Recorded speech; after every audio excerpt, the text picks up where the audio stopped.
welcome to an episode of On Transit, the TV show on transit that takes place on transit. Tonight's episode, we're going to find out all about riding the Hiawatha Line. How do you ride it? We're going to talk to Terry Klinger of Metro Transit, and he's going to show us all we need to know. And there's much more coming up, so stay tuned. I'm Terry Klinger, customer advocate with Metro Transit. We're here at the Warehouse District at the warehouse station for the light rail train. And I'm going to show you step by step how you pay your fares and how you take the train today.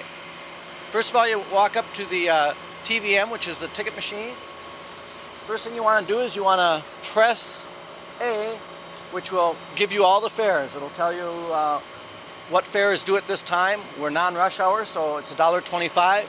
If it was rush hour, it would say $1.75.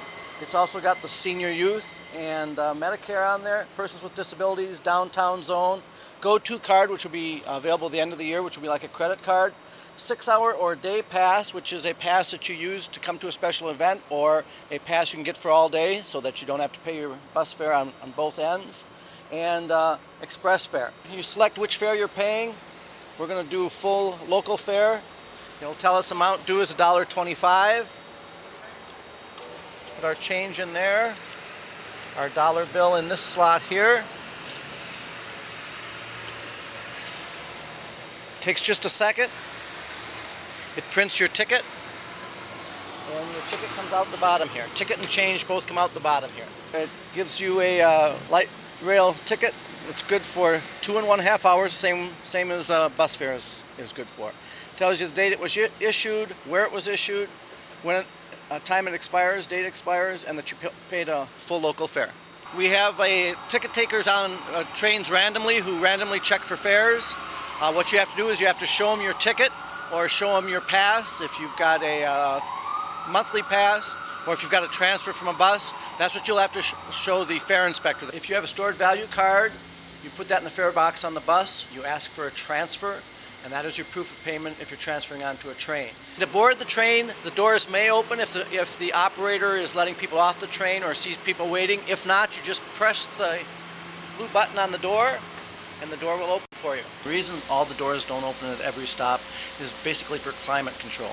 On a bus, you basically have one door you're opening in the front of the bus for people loading at the fare box.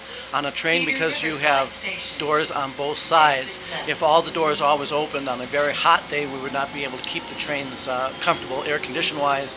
And in the wintertime, if all the doors open, we would not be able to maintain the heat. All trains have bike racks on them. There's 2 racks on each car on each end of the train. All you do is you bring your bike on, you just stack it up, the bottom wheel goes down there, top wheel goes on there, it just locks in there. All our doors are level with the platform, so you don't have to lift your bike up or anything. You just come straight onto the train from the platform. All buses now have bike racks. They've all been equipped with bike racks. So now, any bus you get on, you can take your bike, and any train you get on, you can take your bike.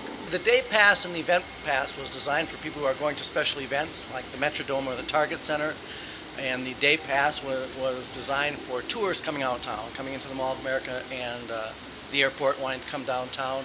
And when the train goes out to the airport and the Mall of America, that'll become even more important. But it's designed for people who want to take the train downtown, go to an event, spend the day, and head back.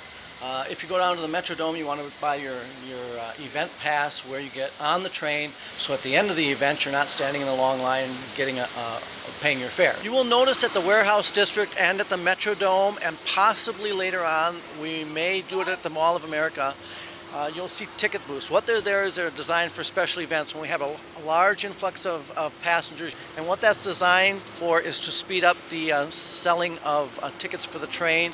The trains run smooth, they stop easy, they take off easy, but you still want to hang on, just like you would on a bus. We have uniformed and plainclothes policemen on trains. All of the train stations are monitored with cameras that are in our control center for the safety of people waiting for trains and for paying their fares. When we restructured Sector 5, which was the southwest part of Minneapolis and a small part of the St. Paul area, we structured the bus routes to meet the trains and some of the key locations such as 38th, 46th, Lake Street, Franklin Avenue. We have buses that now connect with the trains, They're designed so that people, if they want to take the train, they can take the bus to the train to make it easier for people to connect with it. The new system map, and if you go online on our website, you can look up our new bus routes to familiarize yourself with which buses stop at a train station. We're at the 38th Street Transit Station. This is one of our major transfer points where we have several bus routes come in here. You simply get off the bus, cross over, make sure you obey the signals and watch for trains coming on the track, and you simply go up to the train station and wait for your train. Again, you've got your transfer from your bus, so that's your proof of payment. You don't need to put your transfer in the TVM machine or anything. You just simply get on the train and ride the train. All of our train stations have where you're at, the name of the station, the date and the time. As time goes on, as we start getting more software in, those indicators up there will start showing when the next train is due. If you have not taken a bus or a train, or you want to know how they connect or how they run, you can go on our website, which is metrotransit.org, and right on the website it'll walk you all through it. It's got the various screens. You can get just light rail information, you can get bus and light rail information, you can get it by route. You can just put in your address and where you want to go, and it'll bring up the information, which bus and what time you get it, where you get it. It'll give you the exact bus stop, how far it is from your home or your office, wherever you're leaving from, and it'll tell you how to make your connections, where to make your connections, what time it'll get to your destination, and how far you are or how you need to walk from there to wherever you're going. We also have a system map which shows all the bus routes and the light rail on a large map. Covers the entire Twin Cities area, wherever Metro Transit and the opt-outs operate. And those are your two major resources. And we have our transit stores downtown between 7th and 8th and Marquette. And we have one over in St. Paul where you can walk in and get information as well. Or you can contact us at 373-3333 and talk to a representative, and they can mail you out the information, or they can tell you over the phone if it's something you need immediately. One of the factors you have to keep in mind on the trains is the light rail trains are not like freight trains. They're very, very quiet. And although they have bells and whistles, you always, when you're approaching a light rail station, you always want to look both ways. Always remember, at some rail stations you have two tracks, so the trains are going in both directions. So always check both directions and both tracks before you cross. When you're on the platform, you want to make sure that you stand behind the yellow line at all times. That avoids you slipping or accidentally being pushed off if there's a crowd. So always stand behind the yellow line on the platform. All the platforms have shelters in them and are heated so that you can go in there to keep warm and stay out of the wind. One thing different about the trains than buses is trains stop at every station. And you don't have to ring a bell, they automatically stop at every station, but they're time stops. They're only there so long to stay on schedule. So when the train stops, you don't have to wave it down or anything. It will stop at your station. Again, if the door is open, get on. If not, press the blue button and get on. When it gets to the rail station you want to get off, you simply get up. Again, if the door doesn't open, there's a button there, blue button on the door, push that and the door will open to let you off. Train stops for 2 to 3 minutes and then it leaves. The doors will close and it will leave. Running up to the train, the operator will not stop, he cannot back up. Pounding on the windows will not open the doors or anything. Once the doors close and he's ready to depart, he departs. Trains run every 6 to 7 minutes during rush hour, every 10 to 12 minutes up until about 9 o'clock, and then they run about every 30 minutes until the end of the day. Trains start at 4 a.m. and they run till 1 a.m. in the morning. Also, if you're with the party, if you've got children with you, or there's 3 or 4 of you, when the door opens, you want to get on because the doors will automatically close and he will depart. So have your party together, have all the members of your party together, and all get on the train together and get on quickly. All trains are equipped with what we call a luggage rack, and it's just a rack up here. You put your suitcase, or if you're leaving the Mall of America and you have shopping bags, you can just put them up on the rack here. Well, one of the things you want to do on a train, as well as you do on a bus, is you want to watch your bags so you don't forget them. Make sure you take them off. The operator is in a compartment where he operates the train. Again, unlike the bus, the train is not open to have a conversation with the operator or to ask him questions.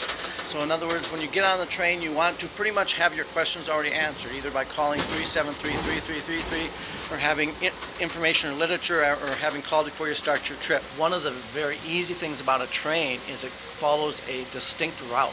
It's on the tracks. It can't turn off. So if you get on the train, it stops at a series of stations. It gets to the end of the line. It goes right back from where it came from. So you never have to worry about, where's the train going to go? Is this train going the same place as the train I took last week? It'll always follow the same route. The only thing you want to keep in mind if you're leaving downtown Minneapolis is you want to look for trains that say Cedar Riverside on the front of it, and don't say Fort Snelling or Mall of America later on in December. Our train station is at Cedar Riverside. That's where all the trains go for maintenance. That's where they go in at the end of the day. So if you're downtown and you're going south and it says Cedar Riverside, that means that train's going to go at Cedar Riverside. You're going to have to get off there, and if you're going further south, you're going to have to get on another train. The trains run a reduced schedule in the evening. However, when we have special events, we put extra trains on, just like when we have special events for bus routes, we put extra buses on. So at the end of events, such as a Twins game, a football game, some big event at the Target Center, we put extra trains on so that you don't have to wait a half an hour if it's after 10 o'clock.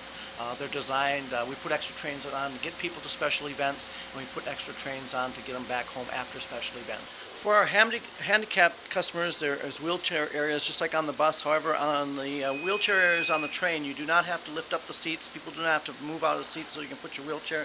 It's just a space designated here where you just pull up your wheelchair, lock it, and hold on to the guardrail. All railroad stations have signage at the top that tell you where that train is going, on what side of the platform, which direction that train is going. Also, there are announcements that come over the PA system when a train arrives that'll tell you where the train is going that is stopping at the station next.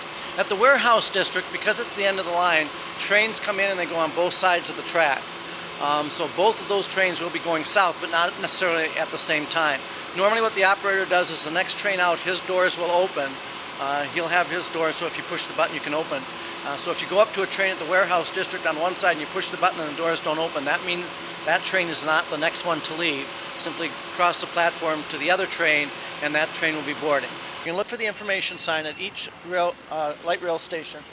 It will show you the entire route and the stations. It will give you a scheduled departure times from the station you are at. The fare information is on there, as well as phone numbers to contact us.